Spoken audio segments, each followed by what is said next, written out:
మా ప్రియ పరలోకమందున్నటువంటి మా తండ్రి, నీ పరిశుద్ధమైన ఘనమైన శ్రేష్టమైన నామానికి రాత్రికాల సమయంలోనైనా యేసుక్రీస్తుల వారి ద్వారా తండ్రి మీ కొందనములు స్తోత్రములు కృతజ్ఞతలు చెల్లిస్తున్నాము. నైనా చిన్న మందగా చేరి నీ నామమును తండ్రి మరొకసారి స్మరిస్తుండగా మీకు బాహ్వాటంగా తెలుసునైనా 2 మాసాలు తండ్రి మా జీవితాల్లో ఎలాంటి నా తండ్రి అపాయాలు, కీడులు, అనారోగ్యపు స్థితులు తండ్రి సంభవించకుండగా మమ్మల్ని ఎంతగానో తండ్రి నాయనా కాపాడుతూ నీ ఎడమ చేయి మా తల క్రింద ఉంచి నీ కుడి చేత దేవ మమ్మల్ని కౌగిలించుకొని ప్రతినిత్యము నా తండ్రి నాయనా మమ్మల్ని వెన్నంటి నాయనా మమ్మల్ని కాపాడుతున్నందుకు మీకు స్తోత్రాలు తెలియజేస్తున్నాము. నాయనా ఈ రాత్రికాల సమయంలో నాయనా సంఘముగా కూడుకొని నాయన మనుషులందరి కోసం మరొకసారి ప్రార్థిస్తున్నాము. దేవా అధికారుల కోసం ప్రార్థిస్తున్నాము తండ్రి. నీ మాటల్ని తండ్రి మేము కొన్ని నిమిషాలు ధ్యానం చేసుకుంటుండగా మాకందరికి వినగల చెవులు, గ్రహించగల మనసును అనుగ్రహించమని ప్రార్థిస్తూ క్రీస్తు నామంలో ప్రార్థన అడిగి వేడుకుంటున్నాము తండ్రి, ఆమెన్. క్రీస్తునందు ప్రేమైన దేవుని వల్లరా, మరి ఈ రాత్రికాల సమయంలో దావీదును గురించినటువంటి కొన్ని సంగతులను మనం ఆలోచన చేద్దాం. దావీదు అనగానే దేవునికి ప్రియమైనటువంటి వాడు. దావీదు అనగానే దేవునికి ప్రియమైనటువంటి వాడు. ఈ రాత్రికాల సమయంలో మనము దావీదును గూర్చినటువంటి కొన్ని విషయాలను మనం నేర్చుకుందాం. దీవింపబడినటువంటి దావీదు కుటుంబం. ఈ రాత్రికాల సమయంలో మన పాఠ్యాంశం పేరు దీవింపబడినటువంటి దావీదు కుటుంబం. దావీదు దేవునికి ఇష్టానుసారుడైనటువంటి మనుషుడు. దేవునికి ఇష్టానుసారుడైనటువంటి మనుషుడైనప్పుడు దావీదు దేవునికి ప్రియుడని కూడా అర్థమిచ్చేటువంటి పేరు దావీదు అనగానే. సాక్షాత్తు పరలోకంలో ఉన్నటువంటి దేవుడే దావీదును ఇష్టానుసారుడు అన్నప్పుడు ఇంకా ఆయన గురించి ఇంకెవరు కూడా సర్టిఫికెట్ ఇవ్వాల్సిన అవసరత లేదు.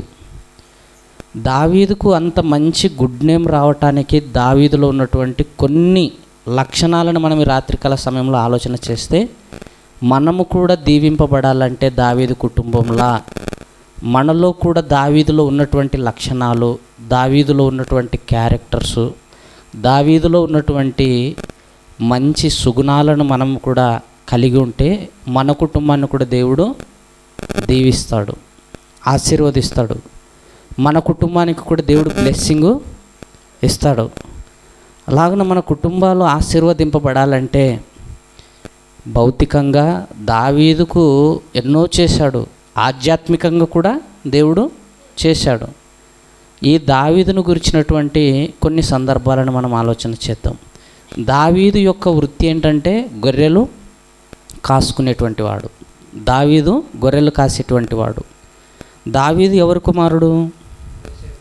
యెషయ కుమారుడు. దావీదు యెషయ కుమారుడు.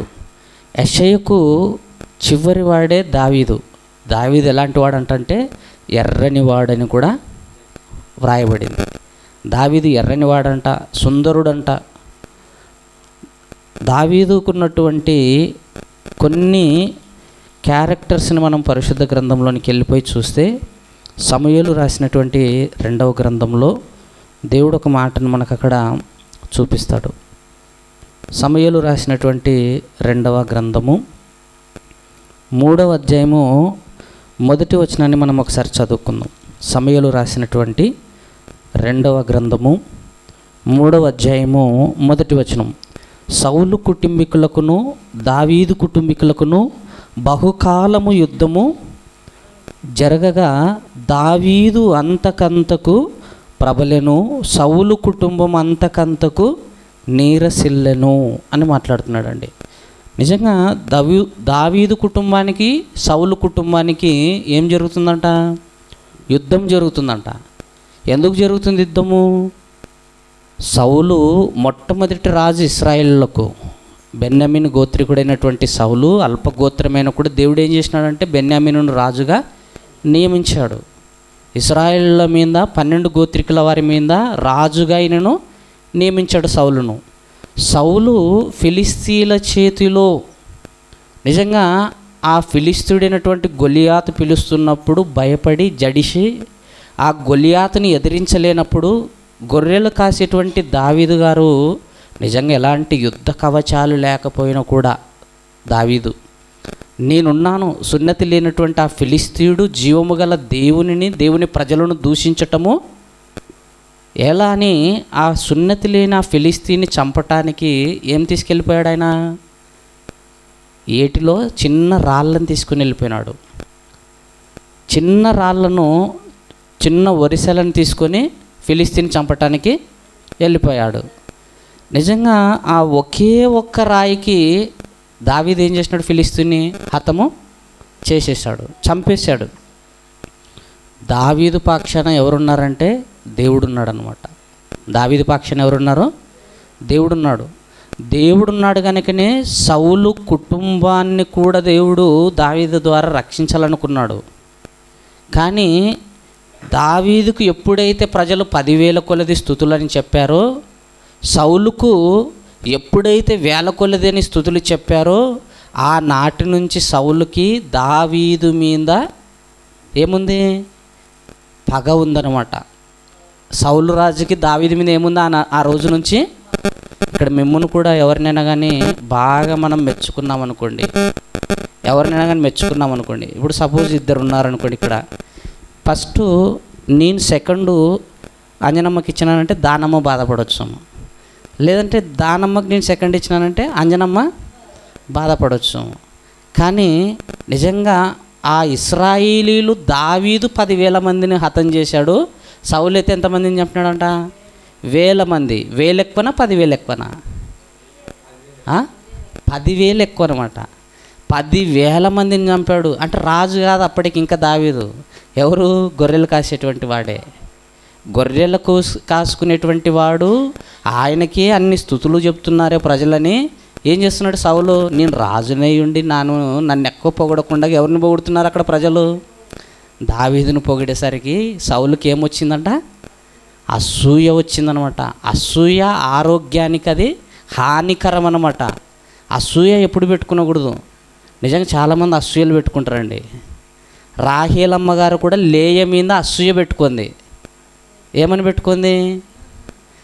ఆ జబ్బు గండ్ల దానికే పిల్లల్ని ఇస్తున్నాడు దేవుడు, నేను ఇంత రూపవతినైనా కూడా నాకు పిల్లల్ని ఇవ్వటం లేదని రాహేలమ్మ ఎవరి మీద అసూయ పెట్టుకుందంట? వాళ్ళ అక్క మీద పెట్టుకుందంట. కానీ దేవుడు లేయ పక్షాన ఉండి లేయాను సెటిల్మెంట్ చేసేంత వరకు రాహేలమ్మకు పిల్లల్ని ఇయ్యలే. ఎంత అందగిత్తేనో కూడా రాహేలుకు పిల్లల్ని ఇవ్వకుండా ఆ లేయాకు 6 మంది కుమారులనిచ్చి ఒక కుమార్తెను దీనన్నటువంటి కుమార్తెనిచ్చి వరకు ఎవరికి ఇవ్వలేదు పిల్లల్ని? రాహేలుకి ఇవ్వలేదండి. నిజంగా దేవుడు ఎంతగా దీనుల పట్ల, ఆయన వినయం గల వారి పట్ల, ఆయనకి ఇష్టమైన వారి పట్ల, ఆయనకు ప్రియమైనటువంటి వారి పట్ల దేవుడు తోడుగా ఉంటాడని మనకు అర్థం కావాలన్నమాట.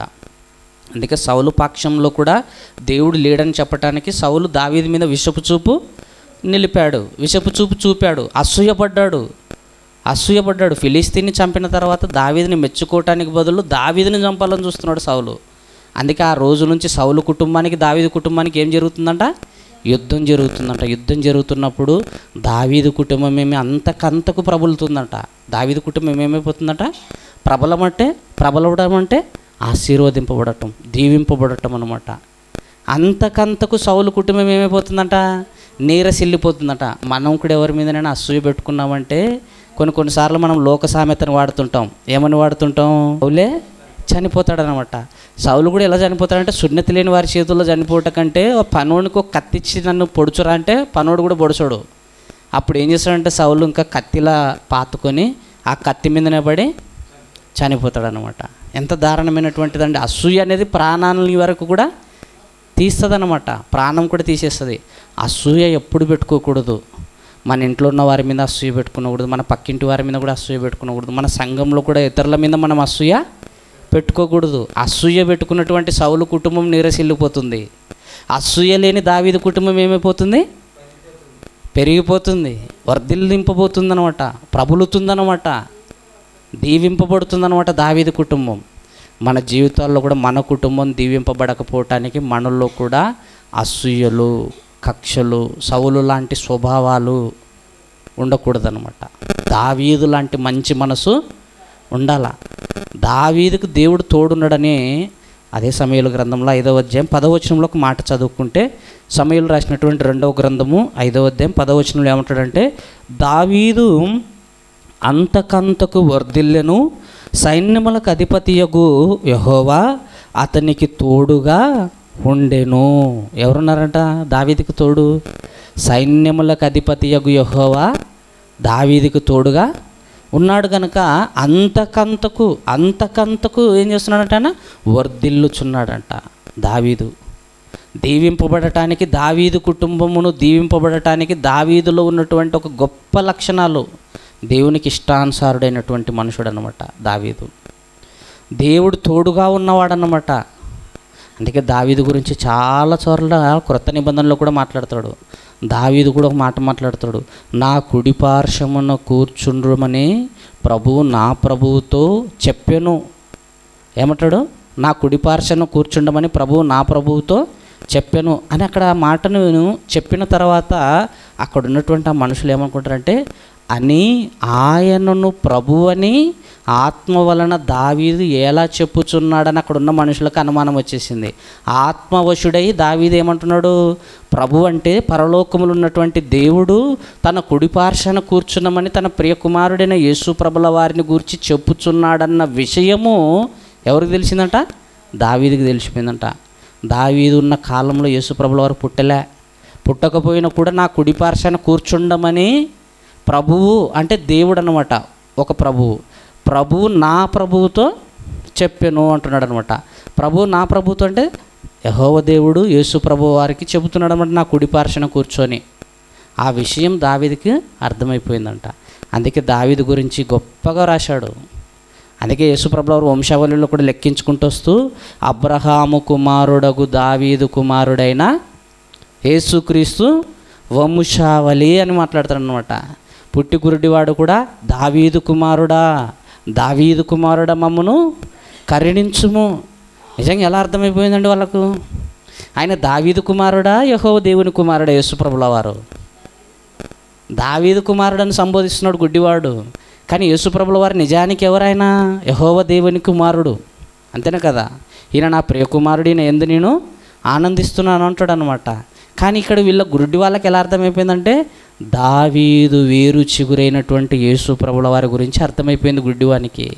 దావీదు కుమారుడ మమ్మును కరుణించుము అంటే దావీదు వంశంలో వచ్చినటువంటి యేసు ప్రభుల వారు కూడా కరుణ కలిగిన వాడు, కరుణించేవాడు, క్షమించేవాడు, రక్షించేవాడు అని గుడ్డి వాళ్లకు అర్థమైపోయింది. నిజంగా దేవుడు దావీదు పక్షాన ఉండి దావీదుకి ఏమై ఉన్నాడంట? ఆయన తోడై ఉన్నాడంట. ఈరోజు మనకు కూడా మరి దావీదులా దేవుడు తోడున్నాడా లేడా? దేవుడు తోడుండాలంటే దావీదులా మనం కూడా ప్రార్థన చేయాలా, వాక్యం ధ్యానించాలా, వాక్యం వినాలా. దావీదు స్వభావం ఎలాంటిదంట? ఆయనది దినమునకు 6 మార్లు ప్రార్థన చేసుకునేటువంటి వాడు. ఎప్పుడు కూడా ధ్యానం చేసేవాడు వాక్యాన్ని, ఎప్పుడు కూడా ప్రార్థనలు. ఆయన పొగిడే విధానం చూస్తే నిజంగా కీర్తనల గ్రంథంలో, నా దేవా, నా రక్షణకర్త, నా కొండ, నా కోట, నా ఆశ్రయ దుర్గమా, నా శైలమా. దేవుని ఎంతగా పొగుడతాడండి? నా రక్షక, నా కోట, కొండ నీవే అని కూడా మాట్లాడతాడనమాట. దావీదులో ఉన్నటువంటి మంచి అలవాట్లు మనం కలిగి ఉన్నప్పుడు కూడా మనం కూడా దావీదు ఎలాగైతే దేవునికి ఇష్టానుసారుడుగా ఉన్నాడో మనం కూడా దేవునికి ఇష్టానుసారంగా అవుతాం. కనుక దావీదు యొక్క భక్తి జీవితాన్ని మాదిరిగా మనం ఉంచుకుందాం. దావీదులా దేవునికి ఇష్టముగా మనం ఈ భూమి మీద జీవిద్దాం. కనుక యేసు ప్రభుల వారు మన కోసం ఎలాగైతే తన ప్రాణాన్ని ఇచ్చి దేవుని చిత్తాన్ని, దేవుని ఇష్టాన్ని నెరవేర్చాడో మనం కూడా అలాంటి స్థితి కలిగి ఉన్నప్పుడు దేవునికి మనము మెచ్చుతాం. మన కుటుంబం దీవింపబడాలంటే ఎవరిలో ఉండాలమ్మా? దావీదు కుటుంబము ఆశీర్వదింపబడటానికి దావీదు కారణం అన్నమాట. దావీదులో ఉన్నటువంటి మంచి లక్షణాలే అన్నమాట, దావీదులో ఉన్నటువంటి మంచి క్యారెక్టరే అన్నమాట.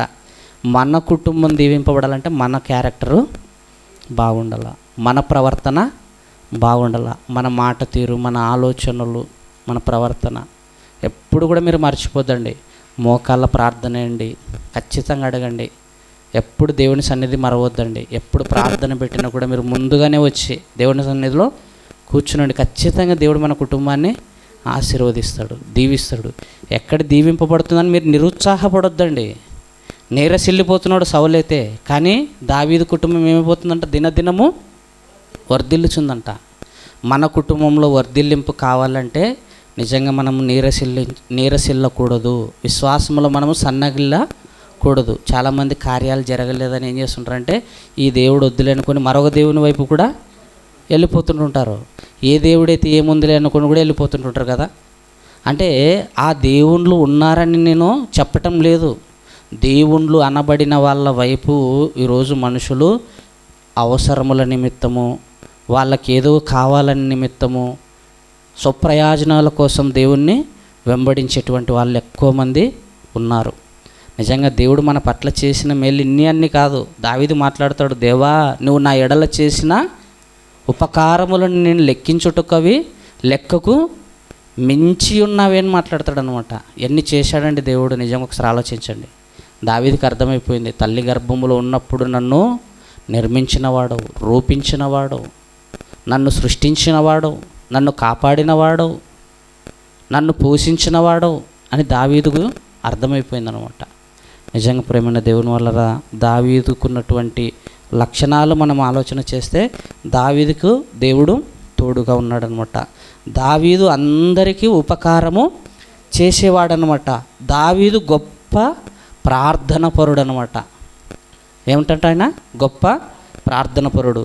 దావీదు మంచి ప్రవర్తన కలిగినటువంటి వాడు. ఒక్క విషయమే, బెస్తబ విషయంలో తప్పు చేసినది ఇంకే దేని విషయంలో కూడా ఆయన చేయలేదు. ఆయన దేనిలో చేయలేదు. ఆయన గురించి నిజంగా 51వ కీర్తనలో మాట్లాడుతూ, దేవా నన్ను ఇస్సూపుతో కడిగయ్యా. ఆ ఒక్క తప్పు చేసినందుకు ఏమని మాట్లాడాడు ఆయన, నన్ను ఇస్సూపుతో కడిగయ్యా, హిమము కంటే తెల్లగా చెయ్యయ్యా, నాకు శుద్ధ హృదయము కలగజేయ్యా. నిజంగా పక్షాతాపడ్డాడండి ఆయన. ఏడిస్తే కన్నీళ్ళు ఏమైనట్టు ఆయన ఏరులై పారాయంట, పడక కొట్టుకొని వెళ్ళిపోయిందంట. నిజంగా కన్నీళ్ళ ప్రార్థన చేశాడు ఆయన. ఆయన కన్నీరే ఆయన పడక ఏమైపోయిందంట, కొట్టుకుపోయే విధముగా కన్నీళ్ళతో ప్రార్థన చేశాడంట. కన్నీళ్ళతో ప్రార్థన చేస్తున్నాం ఈరోజు. ఒకసారి ఆలోచించండి, ఒక కన్నీటి బొట్టు కారుతుందా మనం ప్రార్థన చేస్తున్నప్పుడు? యేసుప్రభుల వారు సిలువను ఎక్కే సమయంకు వెళ్తున్నప్పుడు గెస్తమనే తోటలోనికి వెళ్ళిపోయి మోకాళ్ళు వేసి ఏం చేసినాడంట, ఆయన ఏడ్చాడంట, ఆయన కన్నీళ్ళు పెట్టుకున్నాడంట. ఆయన భూమి మీద ఉన్నప్పుడు యేసుప్రభుల వారు కన్నీళ్ళతోనూ అంటాడు. అందుకే హెబ్రీ పత్రికలో తన్ను మరణం నుండి రక్షించగలవానికి ప్రార్థనలు యాచనలు చేసినందున ఆయన అంగీకరింపబడ్డాడట. మనం ఊరికే పరలోకానికి సెలెక్ట్ కన్నీటి ప్రార్థన ఉండాల. ఏముండాల మనకు? కన్నీటి ప్రార్థన. దావీదు గొప్ప ప్రార్థన పరుడు అనమాట. మంచి ప్రవర్తన కలిగిన వాడు. దావీదు దేవుని యొద్ద విచారణ చేసేవాడు. దేవుని కాడ వచ్చి అడగండి, విచారణ చేయండి. ఎక్కడెక్కడో మనుషులను ఆశ్రయించొద్దండి. దేవుని సన్నిధిలో వచ్చి, దేవా నిన్ను దగ్గర నేను ఇది కావాలని అడుగుతున్నానయ్యా, ఈ పని చేయాలని ఇక్కడ విచారణ చేస్తున్నాయా, నాకు చెప్పయ్యా సలహాలని మనం దేవుని సన్నిధికి వచ్చి అడగల. ఏదైనా ఒక పని ప్రారంభించినాడంటే దావీదు ఏం చేసేవాడు? దేవుని దగ్గర విచారణ చేసేవాడు. ఒక పని మొదలు పెట్టాలంటే ఎవరి దగ్గర విచారణ చేయాలి? మనము దేవుని దగ్గర మనం విచారణ చేయాల. దేవా ఈరోజు నేను ఈ ప్రయాణం చేస్తున్నానయ్యా, ఈ పని నిమిత్తం వెళ్తున్నానయ్యా, నాకు సలహాలు ఇయ్యాయా, నాకు సూచనలు ఇయ్యాయా, నాకు చెప్పయ్యా, నేను ఎలా నడవాలయ్యా, ఎలా మాట్లాడాలయ్యా వాళ్ళతో అని దేవుని దగ్గర మనం విచారణ చేసి వెళ్ళాలా. దావీదు కత్తి పడితే 10,000 మందిని చంపాలంటే చిన్న విషయమా? దావీదు దేవుని దగ్గర విచారణ చేసేవాడు అనమాట. యుద్ధం జరుగుతున్నప్పుడు యుద్ధములో ఆయన 10,000 తలకాయలు లేపాలంటే యుద్ధం జరగని టైంలో ఆయన ఏం చేసేవాడు? కత్తికి ఏం చేస్తారు? యుద్ధ సూర్యులు ఏం చేస్తారంటే యుద్ధం జరగని టైంలో కత్తులకు సానబడుతుంటారు అనమాట. ఏం చేస్తుంటారు? కత్తులకు సానబడుతుంటారు. ఎందుకు సానబడుతుంటారు? యుద్ధములో బాగా కత్తి తెగాలని. మనం కూడా ఏం చేయాలా? ప్రార్థన టైంలో ప్రార్థనలు ఉండేది కాదు. ఈ ప్రార్థన అయిపోయినాక మనం కూడా కత్తులకు సానబట్టాలి. ఇంట్లోకి వెళ్ళిపోయి కత్తులకు సానబట్టడం అంటే ఇళ్ళ పీటలకి కత్తులకు కాదు, మోకాళ్ళు వేసి ప్రార్థన చేయాలన్నమాట. సానబట్టడం అంటే వాక్యం వినటం, ప్రార్థన చేయటం, కుటుంబంతో కలిసి దేవుని మాటలను మనం వినటం, అదే సానబట్టడం అనమాట. దావీదు అదే చేశాడనమాట. ఆయన దీవరాత్రులు ధ్యానించాడా? యుద్ధ సమయంలో యుద్ధపడ్డాడు, మిగతా సమయంలో ప్రార్థన చేసినాడు, మిగతా సమయంలో ధ్యానించాడు, ఆయన దేవుని దగ్గర విచారణ చేసినాడు. ఆయన నిజంగా మనం కూడా ఏదో ప్రార్థన సమయంలోనికి వచ్చినప్పుడే ప్రార్థన కాదు, మనం మిగతా టైంలో కూడా ఏం చేయాలా? సీరియళ్ళు చూడకూడదు, సినిమాలు చూడకూడదు, బూతు మాటలు మాట్లాడకూడదు, ఇతరుల గురించి ఆలోచించకూడదు. కత్తులకు సానబెట్టుకున్నాలంటే వాక్యమిని నేర్చుకొని వాక్య ప్రకారంగా మనము ప్రార్థన జీవితం కలిగి ఉండాల. ప్రేమైన దేవుని వల్ల దావీదు దేవుని యందు భయభక్తులు కలిగిన వాడు కూడా అనమాట. దావీదు దేవునికి ఇష్టానుసారుడు కూడా అనమాట. చాలా విషయాలు ఉన్నాయి, చాలా సంగతులు ఉన్నాయి. దావీదు గురించి తెలుసుకోవాలంటే ఎన్నో పర్యాయాలు మనం ఎంతోమంది సేవకుల ద్వారా ఎన్నో కూడా మరలా కొత్తగా దావీదు గురించి మనకు వస్తూనే ఉంటుంది, దేవుని గురించినటువంటి మాటలు. కనుక మనం కూడా దావీదులా భక్తి కలిగి బ్రతుకుతాం. దేవుడి మాటలన్నీ మనందరి వినికిల్లో ఫలింపచేయను గాక. మీరందరూ అలానే కూర్చుంటే అందరం ఒక్కొక్కరు మనం ప్రార్థన చేసుకుందాం. మరి 2025వ సంవత్సరంలో